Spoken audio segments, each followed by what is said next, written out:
O Mundo na Guaíba. Apresentação e produção, Jurandir Soares.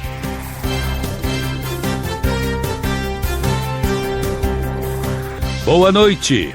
Estamos começando a reapresentação do programa O Mundo na Guaíba. 15 de março de 2026. Este programa tem o apoio de Cindy Lojas Porto Alegre, Padaria e Confeitaria Roma e Instituto Unimed RS. O futuro do varejo é agora.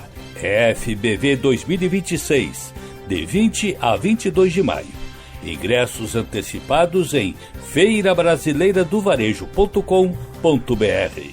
Cindy Lojas Porto Alegre. Padaria e Confeitaria Roma, Andrada 797. Do café da manhã ao lanche da noite, passando pelo almoço caseiro e uma variedade de doces e salgados. Tudo com melhor sabor, qualidade e esmero no preparo.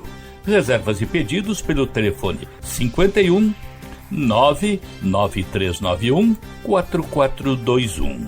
Padaria e Confeitaria Roma, na Andradas 797.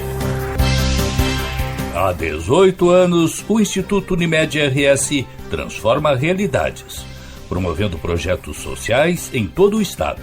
Saúde, educação, cultura e sustentabilidade são os pilares deste trabalho. E você também pode fazer parte dessa mudança. Destine uma parte do seu imposto de renda e ajude a continuar esta missão. institutounimed.org.br. No programa de hoje, vamos falar sobre o andamento da guerra no Oriente Médio. Vamos conhecer Krag, a estratégica ilha do Irã. Sonda da NASA manda a imagem vinda do ponto mais distante do universo. China evita a guerra por boa relação com os Estados Unidos.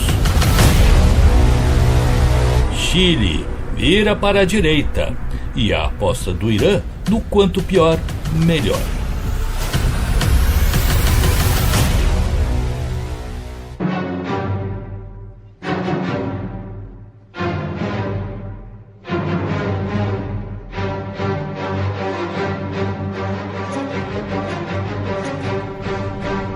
O novo líder supremo do Irã, Mojtaba Khamenei, adotou um tom desafiador em seu primeiro pronunciamento após assumir o lugar do pai, Ali, morto no primeiro dia da guerra lançada por Estados Unidos e Israel contra a teocracia. Mojtaba, de 56 anos, disse que suas forças continuarão fechando na prática o estratégico Estreito de Hormuz, por onde passam 20% do petróleo e do gás natural liquefeito do mundo. É uma forma de manter pressão sobre o inimigo, disse ele. O pronunciamento, escrito, foi lido na TV estatal. O usualmente recluso Mojtaba, ferido no primeiro dia da guerra, segue sem aparecer em público. O líder afirmou que o Irã preza a amizade de seus vizinhos, mas vai continuar a atacar as bases americanas em solo de aliados de Washington no Oriente Médio. Elas devem fechar, disse ele. Também exigiu reparações pelos danos da guerra, sob pena de destruir os alvos americanos e israelenses. Ele também prometeu vingar o sangue dos mártires, em especial dos de Minab, em referência aos cerca de 180 mortos no bombardeio a uma escola na cidade homônima, na maioria estudantes. O tom duro, transparecendo sua ligação com o estamento militar da Guarda Revolucionária, só foi quebrado num raro aceno à oposição ao regime, que na virada do ano havia prometido os maiores protestos da história da teocracia instalada em 1979.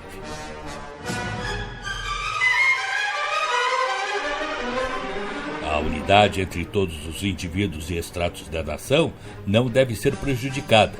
Isso será alcançado deixando de lado os pontos de discordância, afirmou, restando saber se ele falava sobre uma disposição de afrouxar seu aparato repressivo ou apelava àqueles que criticam o regime. Um regime que agora começa a ser combatido por um outro lado.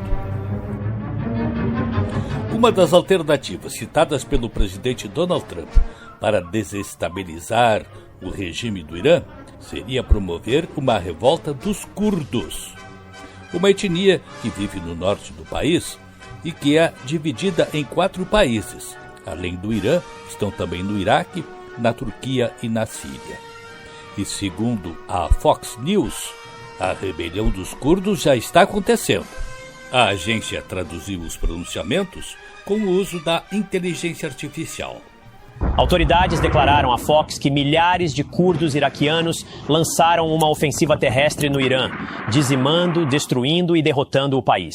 Todas as palavras que o Pentágono usou para descrever as diversas forças militares do Irã no 5º dia da operação, fúria épica. Momentos atrás, o presidente Trump estava exaltando o sucesso da iniciativa.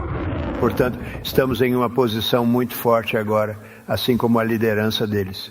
Está acontecendo muito rapidamente. Todos que parecem querer ser líderes acabam mortos. E é algo incrível, incrível o que está acontecendo.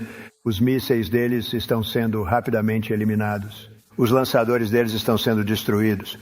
Eles estão atacando seus vizinhos. Eles estão atacando aliados ou aliados de pouco tempo atrás. E era realmente uma nação fora de controle e teriam usado isso contra nós se nós permitíssemos.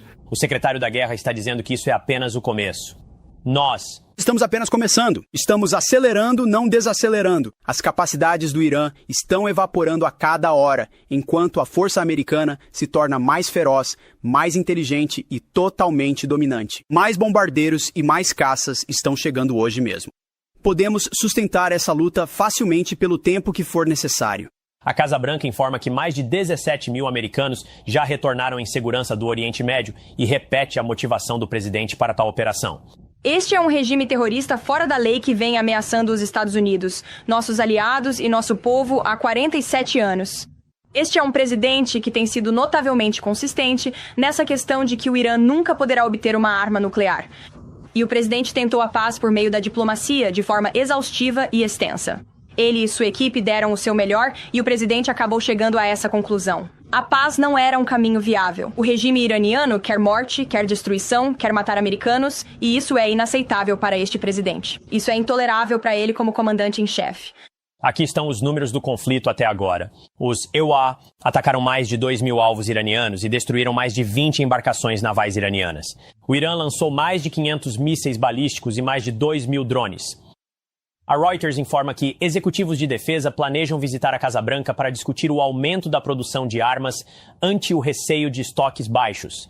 Temor este descartado hoje pelo general Kane. O acelerador está pressionado, como disse o secretário, em vez de ser reduzido.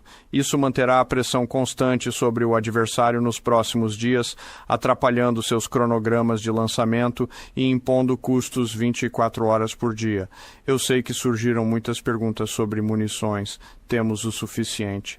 Munições de precisão para a tarefa em questão, tanto na ofensiva quanto na defensiva. Enquanto isso, a Força Aérea de Israel realizou ataques no Irã com mais de 5 mil munições desde o início da operação. O impacto no estoque iraniano já é perceptível. O lançamento de mísseis balísticos caiu 88% desde o primeiro dia e 23% apenas nas últimas 24 horas. Os disparos de drones de ataque unidirecionais caíram 73%. Um objetivo fundamental neste conflito para o presidente Trump: eliminar a marinha do Irã. Ele se aproximou desse objetivo após um submarino dos EUA afundar o navio mais valioso do Irã. Raramente um submarino fez isso após a Segunda Guerra Mundial. Já a Arábia Saudita criticou duramente o Irã, classificando os ataques de Teherã contra o reino e seus vizinhos do Golfo como repugnantes, segundo comunicado do Ministério das Relações Exteriores. A Arábia Saudita reitera a condenação categórica do Reino da Arábia Saudita às repugnantes agressões iranianas contra o reino, os estados do Conselho de Cooperação do Golfo diversos países árabes e islâmicos e nações amigas, que não podem ser aceitas ou justificadas sob nenhuma circunstância, afirmou, publicado na conta oficial do Ministério, no X.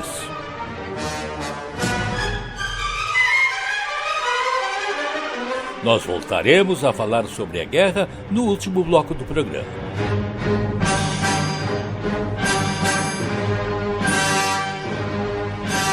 A seguir,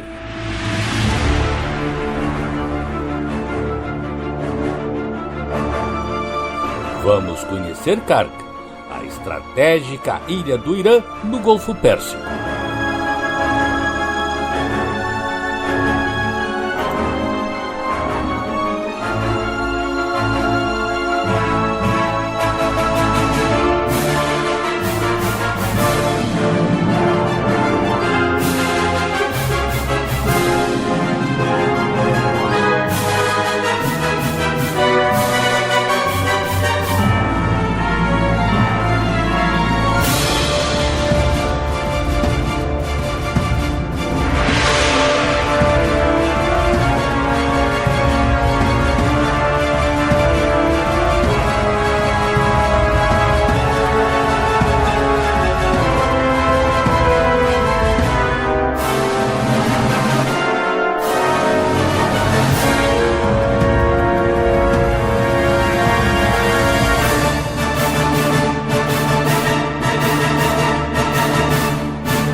Estamos apresentando O Mundo na Guaíba.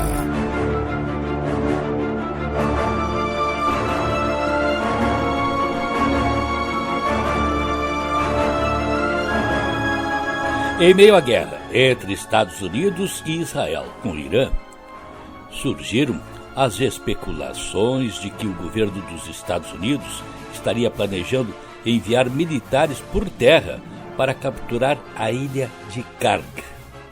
E aí despontou no horizonte um ponto estratégico do Irã que não era conhecido da comunidade internacional.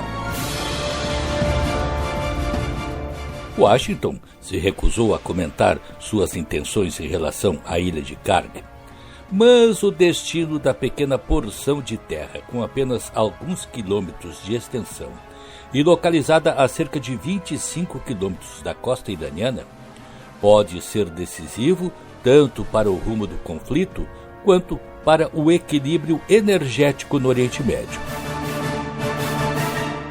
Com capacidade para carregar até 7 milhões de barris de petróleo por dia, Karg é considerada o coração da infraestrutura petrolífera do Irã.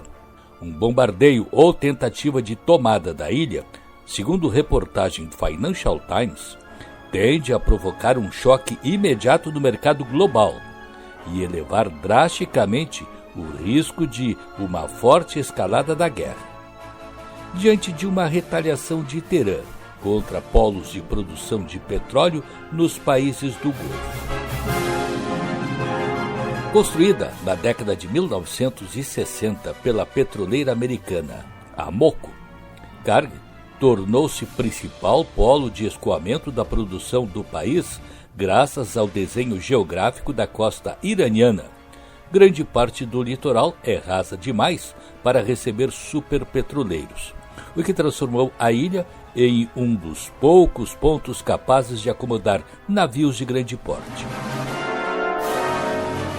Esta centralização, porém, também transforma Karg em um ponto de extrema vulnerabilidade no caso do conflito. Isso ficou evidente na guerra Irã-Iraque, travada de 1980 a 1988, quando a ilha foi repetidamente bombardeada por forças de Saddam Hussein, numa tentativa de sufocar as exportações de petróleo iraniano. Apesar dos danos, Teherã manteve parte das operações ao longo do conflito. Há muito tempo, Washington trata Karg como um alvo sensível que também foi cuidadosamente evitado durante uma guerra que durou 12 dias entre Israel e Irã no ano passado. Embora um ataque ao terminal possa atingir diretamente as receitas do regime iraniano, o cálculo estratégico de uma ofensiva envolve riscos amplos, para além da possibilidade de disparada do preço do petróleo e de uma escalada militar sem precedentes. Destruir ou incapacitar a principal rota de exportação do país poderia também enfraquecer qualquer futuro governo. Autoridades americanas indicam que o petróleo iraniano continua no centro do cálculo estratégico dos Estados Unidos. Funcionários do governo Trump disseram ao Financial Times que a estratégia de longo prazo poderia envolver garantir que as vastas reservas do país estejam sob controle de um governo mais alinhado com o Ocidente. Um cenário que também ajuda a explicar cautela em relação a ataques que possam destruir permanentemente a infraestrutura de exportação.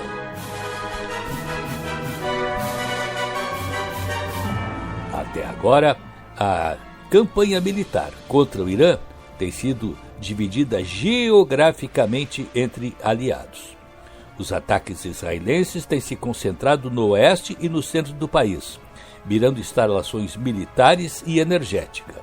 Já as forças dos Estados Unidos ficaram responsáveis pelo flanco sul da República Islâmica e pelas águas territoriais do Golfo Pérsico, área que inclui a ilha de Cá.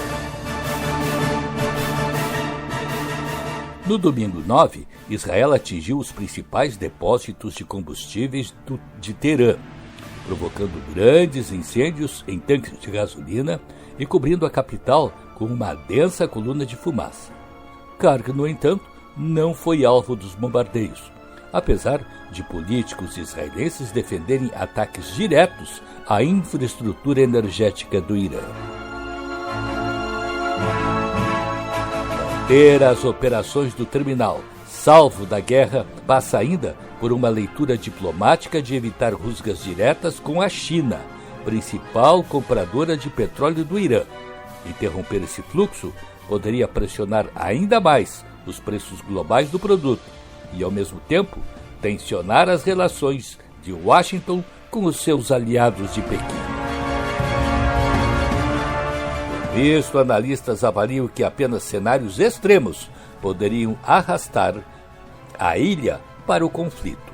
Michael Doran, pesquisador do Hudson Institute e ex-funcionário do governo americano, ouvido pelo Financial Times, afirmou que uma escalada significativa, como ataques iranianos que causem grandes baixas em países do Golfo e levem esses governos a exigir uma resposta, poderia alterar o cálculo atual e colocar Karg na linha de fogo. Mesmo assim, fontes ligadas à operação israelense afirmaram ao jornal britânico que a campanha militar segue com objetivos limitados. Não se trata de destruir completamente o Irã, disse uma pessoa a par da estratégia. Para ela, a meta seria enfraquecer o regime a ponto de abrir caminho para uma eventual mudança de governo em Teherã.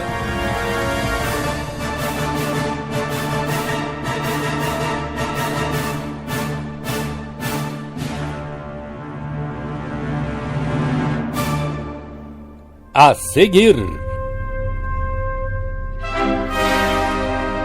sonda da NASA manda imagens do ponto mais distante do universo.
Estamos apresentando O Mundo na Guaíba.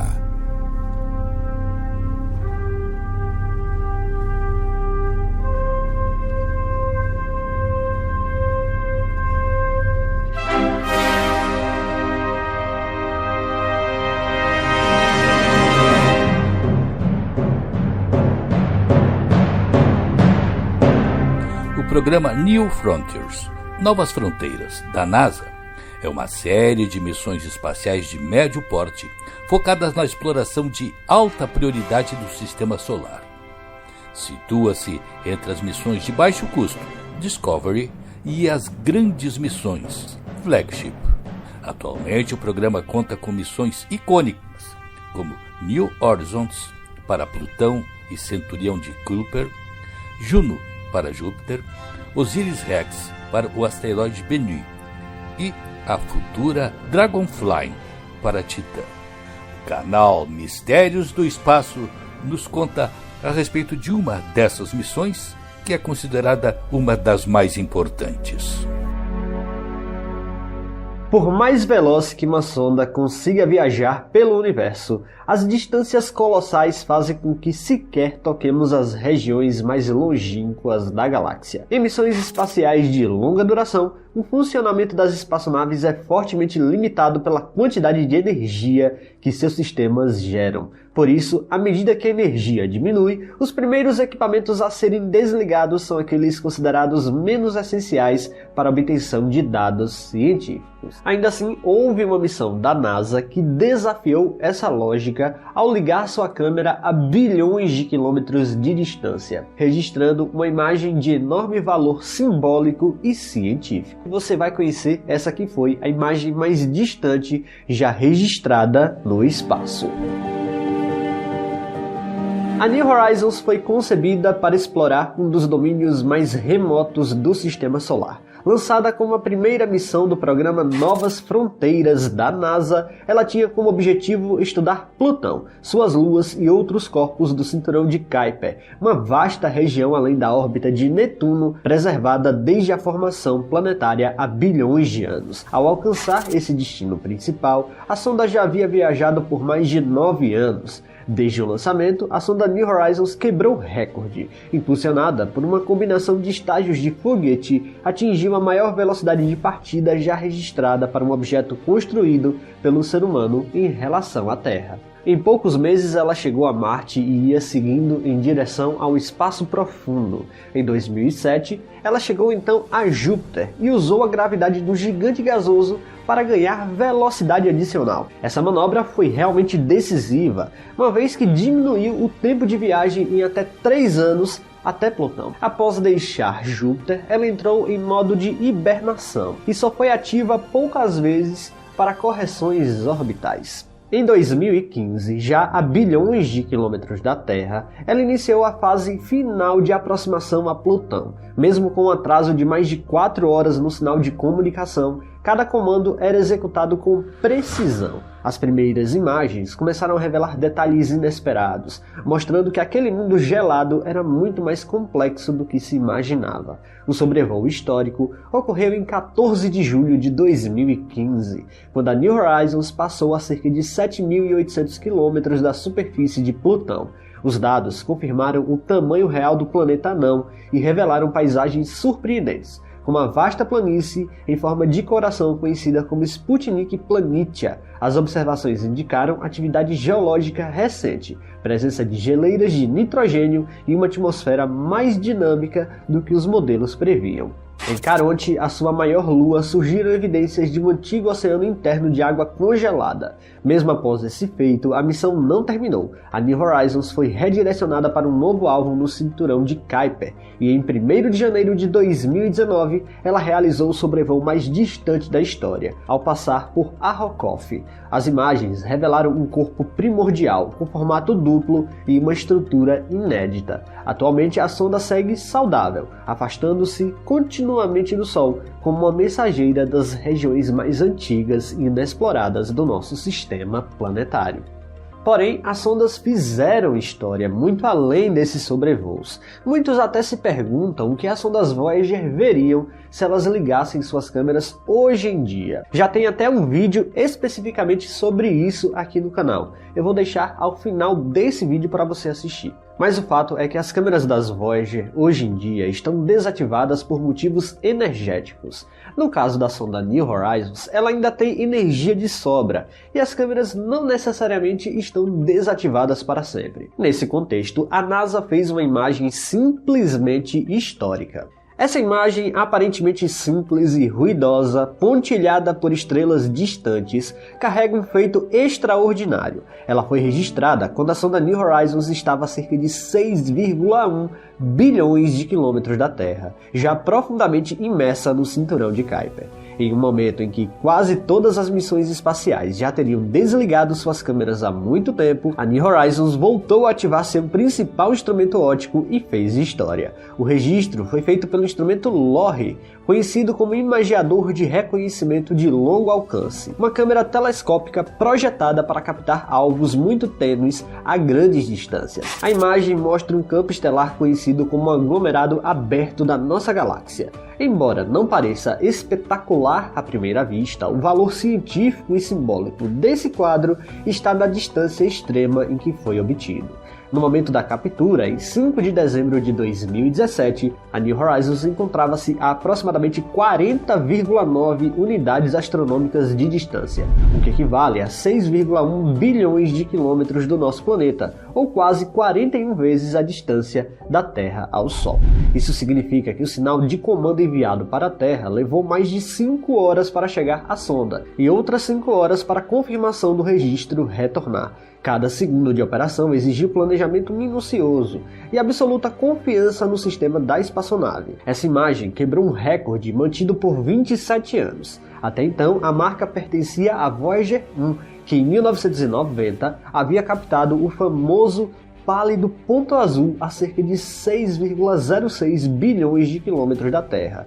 Logo após aquele retrato histórico, as câmeras das Voyager foram desligadas para sempre. Desde então, nenhuma outra sonda havia produzido imagens a uma distância maior do nosso planeta. O mais impressionante é que esse recorde durou pouco. Apenas cerca de 2 horas depois, a New Horizons superou a própria marca ao fotografar objetos ainda mais distantes do cinturão de Kuiper, enquanto avançava a uma velocidade superior a 1,1 milhão de quilômetros por dia. No espaço profundo, mesmo intervalos curtos de tempo significam enormes variações de posição.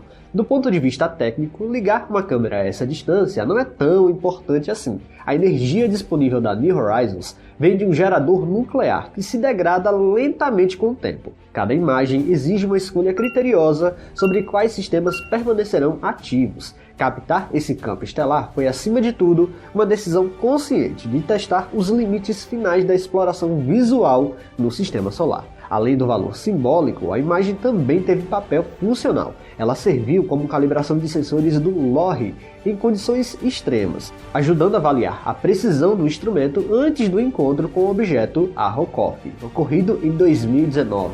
Mesmo tão longe do Sol, os sistemas ópticos continuavam estáveis e capazes de distinguir pontos de luz a distâncias interestelares. Hoje, essa fotografia representa muito mais do que um recorde técnico. Ela provou que mesmo na escuridão do espaço profundo, ainda conseguimos observar o universo distante.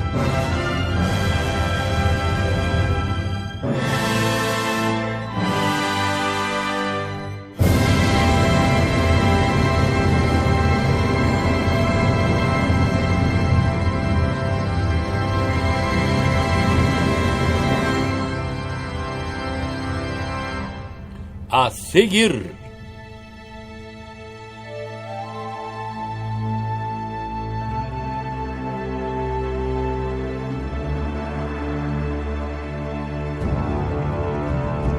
China evita a guerra em troca da boa relação com os Estados Unidos.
Estamos apresentando O Mundo na Guaíba.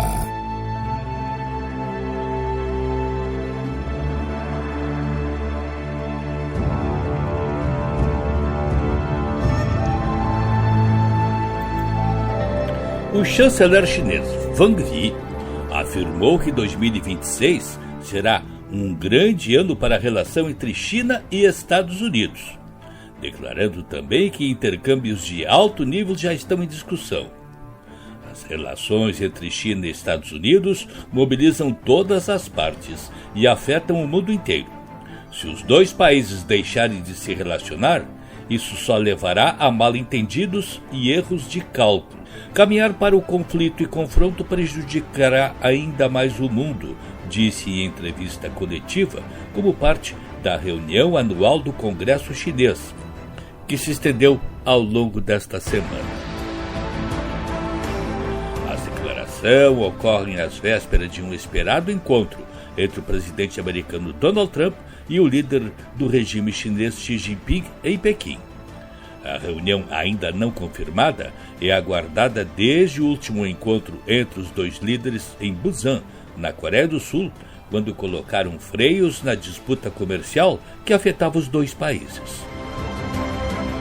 Wang também declarou estar satisfeito com o fato de que os chefes de Estado têm dado exemplo e mantido bom contato, apesar das diferenças.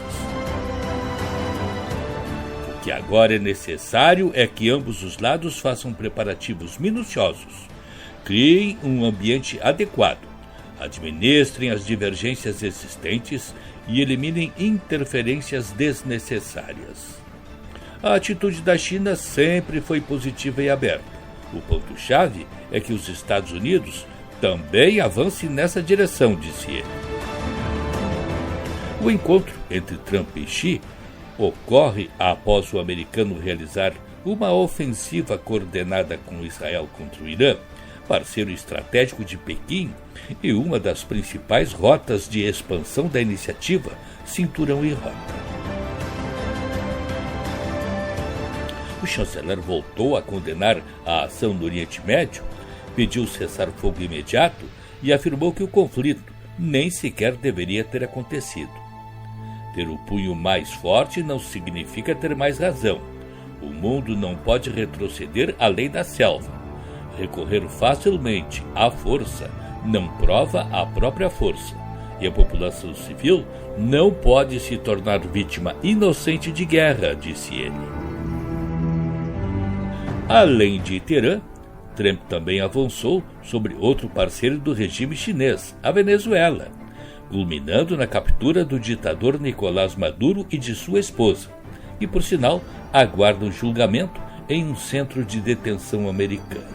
O movimento é um desdobramento da Estratégia de Segurança Nacional dos Estados Unidos, divulgada em novembro do ano passado, que declara que o governo passará a aplicar a doutrina Monroe.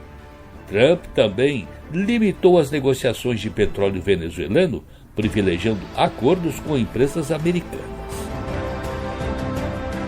O esforço trumpista é visto também como uma forma de barrar a influência chinesa nas Américas, uma vez que Pequim já é, por exemplo, o principal parceiro comercial do bloco latino. Em resposta a como a China reagirá às ambições americanas na região, Wang afirmou que os países devem decidir como serão usados os seus recursos e escolher os seus amigos. A cooperação entre China e América Latina não tem como alvo terceiros e tampouco deveria ser perturbada por terceiros, declarou o chanceler chinês.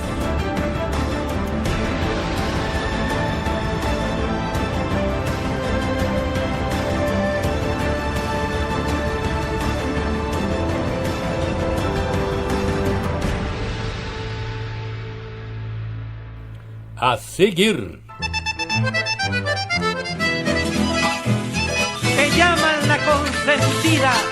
no Chile, presidente de esquerda Gabriel Boric transmite o cargo para o presidente de direita José Antônio Castro.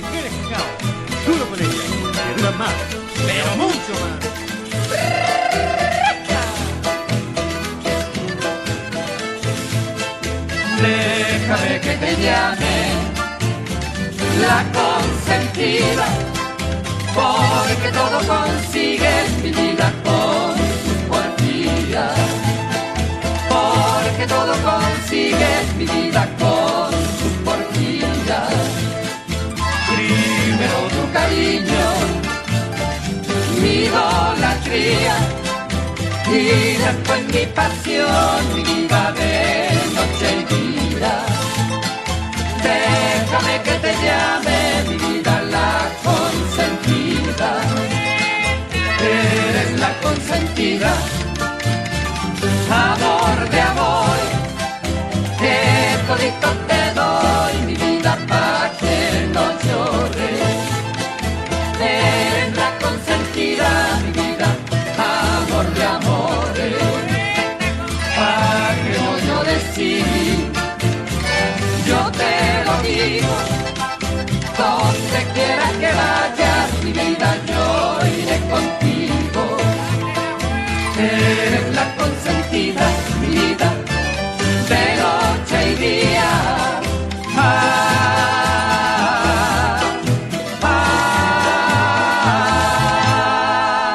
Estamos apresentando O Mundo na Guaíba.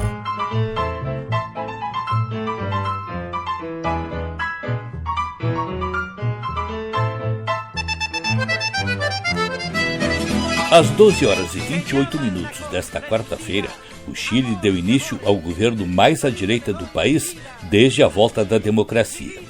Cercado de apoiadores, José Antônio Kast tomou posse como presidente após receber o broche O'Higgins e a faixa presidencial de seu antecessor, Gabriel Boric. Essa cerimônia na sede do Senado chileno, em Valparaíso, marca uma grande mudança política após 4 anos de governo de Boric. Kast se despediu do Partido Republicano, que fundou em 2019, e do qual prometeu se licenciar caso fosse eleito no fim do ano passado. Antes de assumir oficialmente, ele posou para a primeira foto com seu novo gabinete no Palácio Cerro Castillo, em Viña del Mar, no qual se comprometeu a fazer um governo de emergência e combater o crime organizado e a imigração irregular. Ele moderou seu discurso de campanha e prometeu diálogo com a oposição. José Antônio Kast é oficialmente presidente do Chile. O ultraconservador de 60 anos tomou posse nesta quarta-feira perante o Congresso na cidade de Valparaíso, a 110 quilômetros de Santiago, onde sucedeu o governante de esquerda Gabriel Boric. A cerimônia contou com a presença de políticos e líderes de vários países, como o senador Flávio Bolsonaro, o presidente argentino Javier Milei e a venezuelana Nobel da Paz Maria Corina Machado. Na terça-feira, o presidente Luiz Inácio Lula da Silva cancelou sua ida à cerimônia de última hora. Kast, católico devoto e pai de 9 filhos, chega com a promessa de uma postura linha dura em relação ao crime e à imigração irregular, as 2 maiores preocupações dos chilenos. O novo presidente venceu as eleições de dezembro contra a esquerdista Janete Jara, com um discurso em que retratou o Chile quase como um estado falido dominado pelo narcotráfico. Ao apresentar seu gabinete, o ultraconservador afirmou que eles vão enfrentar uma emergência nacional. 2 de seus futuros ministros foram advogados de Augusto Pinochet, cuja ditadura deixou 3.200 mortos e desaparecidos. Com a posse de Kast, o Chile se junta ao crescimento dos governos de direita sob a proteção dos Estados Unidos na região. José Antônio Kast não demorou em mostrar o tom de seu governo. Horas após tomar posse, ele ordenou a construção de barreiras físicas na fronteira com a Bolívia, cumprindo sua promessa de campanha de combater a imigração irregular do país. Solicito a colaboração ativa no aumento do número de funcionários e também peço a colaboração de vocês na construção de barreiras físicas para deter a entrada da imigração ilegal, afirmou o líder de direita ao chefe do exército chileno, Pedro Varela, durante a cerimônia de assinatura dos 6 primeiros decretos presidenciais. Do total, 3 deles estavam relacionados à questão da imigração. O principal decreto ordena a implementação do chamado Plano Escudo de Fronteira, pelos Ministérios da Defesa e do Interior. A medida determina alterações na legislação para desencorajar a imigração irregular, modificação das normas sobre o uso da força para gerar mais ferramentas contra a entrada clandestina e a construção de barreiras físicas nas áreas necessárias, sem especificar como seriam essas estruturas. Um segundo decreto também ordena o aumento de recursos militares na fronteira norte do país, além de melhora da vigilância com o uso de drones e sensores. A chegada de Casta ao Palácio de La Moneda dá início ao governo mais à direita do país desde o fim da ditadura de Augusto Pinochet, que governou o país de 1973 a 1990. Admirador de Donald Trump, Cast teve como um de seus principais lemas de campanha a defesa da deportação em massa de imigrantes em situação irregular. Ao menos 337 mil estrangeiros vivem atualmente sem a documentação necessária no Chile, segundo dados oficiais. E em mais um pronunciamento, Castro prometeu fazer um governo de emergência e combater o crime organizado.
Para que pasen a bailar los que todavía están sentados, porque esto se está poniendo bonito, compadre. Esto se está poniendo bonito a toda la raza bonita, a las muchachonas guapas que todavía están sentados, para que pasen a calentar motores, porque esto está que comienza, compadre. Vámonos, que dice mi compa.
A seguir.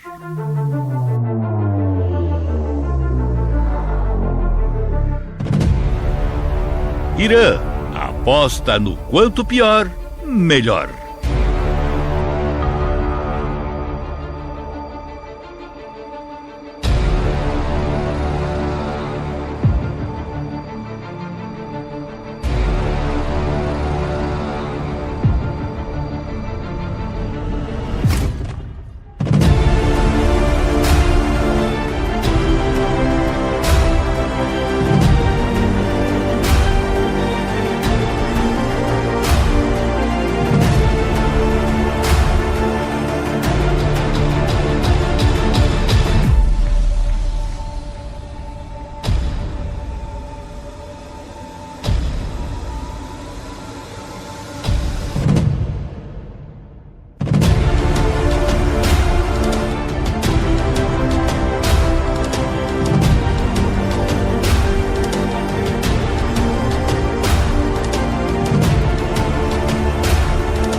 Estamos apresentando O Mundo na Guaíba.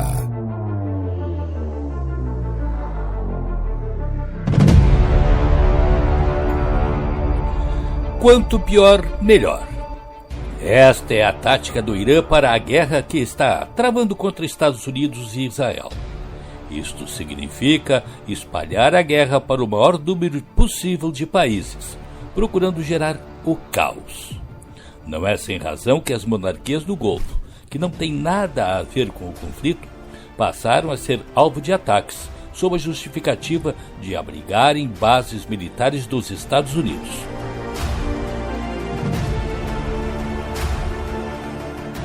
O outro ponto que o Irã quer é o caos econômico, a partir da escassez do petróleo. Tanto que nesta quarta-feira um representante do governo dos Ayatollahs disse que o petróleo deve chegar a $200 o barril, algo que seria catastrófico para a economia mundial. Para isso, está tratando de colocar minas marítimas no Estreito de Hormuz, para inviabilizar a via por onde passa 1/5 da produção mundial do petróleo. Mas esta disparada no preço do petróleo é muito difícil de acontecer, e isso se dá pelo poder que possuem certos países de aumentarem sua produção. Aliás, a própria OPEP, a Organização dos Países Exportadores de Petróleo, já anunciou que houve um consenso entre os seus 32 membros para liberar mais 400 milhões de barris de petróleo, visando equilibrar o mercado. A Arábia Saudita é um dos integrantes da organização que tem aumentado sua produção sempre que há diminuição de oferta no mercado como um todo. Quanto às minas no Estreito de Hormuz, os Estados Unidos já mobilizaram sua marinha e sua força aérea para impedir a colocação. A operação é para ser nos mesmos moldes que a desenvolvida no Caribe, contra embarcações que supostamente estavam conduzindo drogas para o mercado americano. Casa Branca informou que as operações já resultaram no afundamento de 16 navios iranianos. O Comando Central dos Estados Unidos afirma ter destruído 16 embarcações do Irã que estariam instalando minas navais no Estreito de Hormuz. O governo iraniano diz que bloqueia a região desde a semana passada e ameaça atacar qualquer navio que tente atravessar o corredor marítimo. A área é considerada estratégica. Cerca de 1/5 de todo o petróleo transportado por navios no mundo passa pelo estreito. Depois dos ataques, o Irã elevou o tom das ameaças. O exército afirmou que o país pode bombardear centros econômicos e bancários ligados aos Estados Unidos e a Israel na região, além de áreas residenciais. Na frente de batalha, a capital Teherã voltou a ser alvo de 2 ondas de ataques que começaram ainda durante a madrugada. Um banco teria sido atingido, causando a morte de funcionários. Não há informações sobre o número de vítimas fatais. Segundo o governo do Irã, desde o início da ofensiva conjunta entre Estados Unidos e Israel, 10 mil alvos civis foram atingidos no país, incluindo escolas, hospitais e áreas residenciais. As autoridades iranianas também informaram que o novo líder supremo do país, Mojtaba Khamenei, ficou ferido durante a guerra, mas está fora de perigo. A declaração foi divulgada depois de rumores de que o Ayatollah teria sido atingido nas pernas durante um ataque ao complexo presidencial, no qual o pai dele, Ali Khamenei, morreu. O novo líder está em um local de segurança máxima e com comunicação restrita. Em campanha militar de retaliação, o Irã anunciou o início de uma ofensiva mais intensa e pesada contra alvos no Oriente Médio. 2 drones iranianos caíram perto do aeroporto de Dubai, deixando 4 feridos. Sistemas de defesa interceptaram outros drones na Arábia Saudita e no Catar. Embora as reações, os efeitos das ações iranianas são altamente nocivos para a economia mundial. Não se pode esquecer que um outro setor que está sendo afetado e que é pouco lembrado, mas gera muito dinheiro, é o do turismo.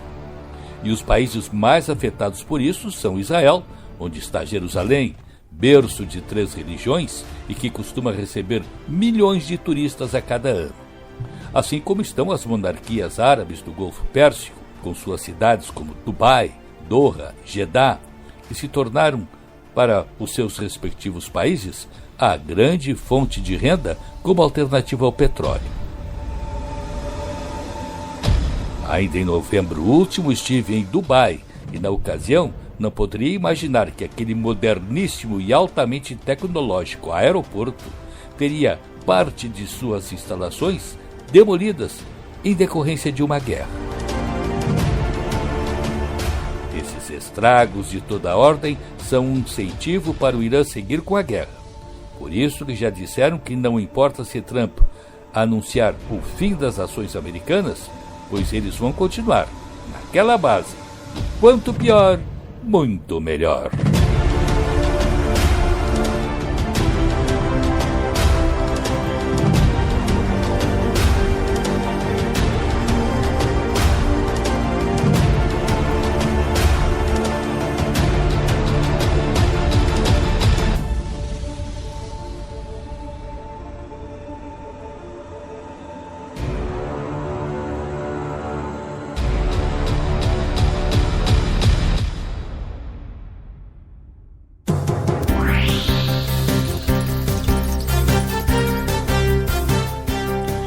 O programa de hoje teve o trabalho na técnica e na mesa de áudio de Cleiton Lopes. Coordenação de jornalismo, Rafael Sequim.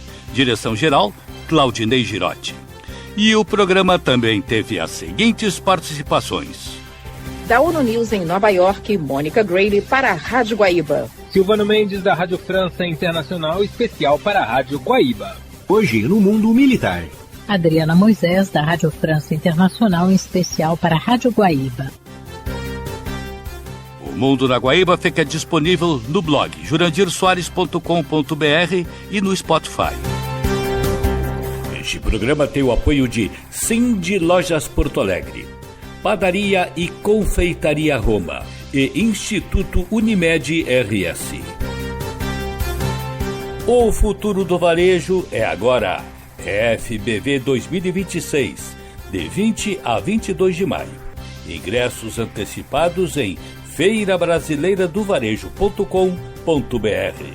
Cindy Lojas Porto Alegre. Padaria e Confeitaria Roma, Andrada 797. Do café da manhã ao lanche da noite, passando pelo almoço caseiro e uma variedade de doces e salgados. Tudo com melhor sabor, qualidade e esmero no preparo.